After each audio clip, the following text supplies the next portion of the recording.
All right, so May is National Foster Care Awareness Month. And there's a local organization that's looking to make the foster care system better for kids and teens. Joining us now to talk more about this is Jessica Munoz, the president and CEO of Voices for Children. Jessica, thank you and welcome to Fox 5. Thank you for having me. You know, start off by telling us about your organization and the volunteering opportunities that you have. Voices for Children is the court-appointed special advocate, or CASA program, serving San Diego.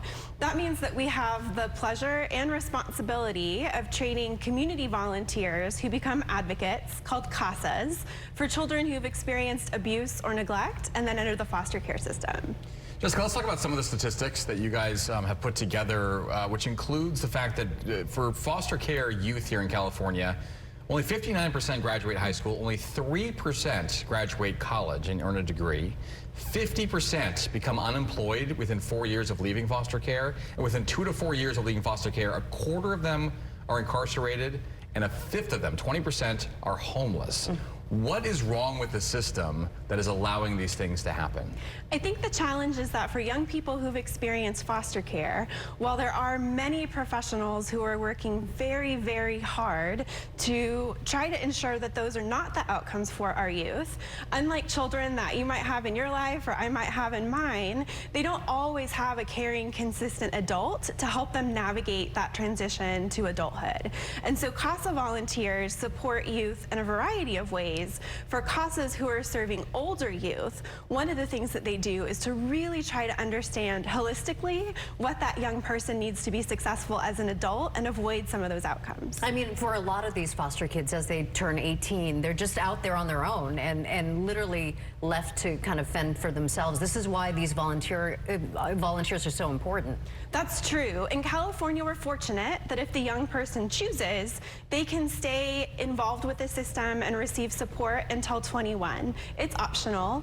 That's good because that gives a longer runway for young people to prepare for independence. But sometimes it takes someone like a CASA volunteer to really help a young person make the most of that time. Jessica, when somebody's watching this and they're concerned, or they might know a foster youth or just interested in the whole thing, and they want to get involved, maybe they want to volunteer their time to do this. How does somebody get involved? The very best way to learn more about getting involved with Voices for Children is to visit our website, speakupnow.org. From there, someone can learn about the first steps to becoming a CASA volunteer, find information that they can share with someone that they know who they think might make a great volunteer, or learn about attending one of our events. Who would be the right candidate for something like this? What exactly is your role as a volunteer? From the child's perspective, the role of the volunteer is a caring adult who's there on a consistent basis during a scary, perhaps, season of their life. From the system's perspective, the role of a volunteer is someone who develops really specific perspectives about what that young person might need, and then can speak up for anything that they observe that would help improve that child's life. So anyone with a heart for kids and time to share who's 21 years of age or older is somebody that we want to learn more about becoming a CASA volunteer. Give us an idea of some of the scenarios for these kids. Like you said, they might not have, probably don't have an adult in their life who is providing maybe the stability that a lot of the kids have. You know, what kind of situations are they facing? Why is life such a challenge? Like, give us a feel for what they're going through.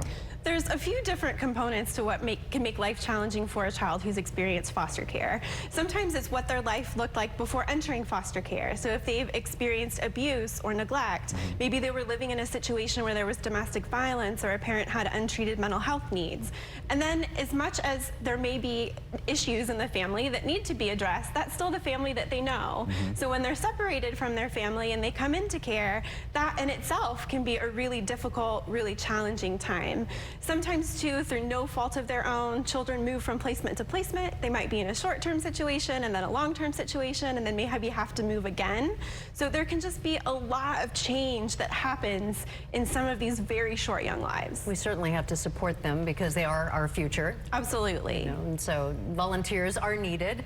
If you'd like to find out more information about Voices for Children, we do have a link on our website, fox5sandiego.com.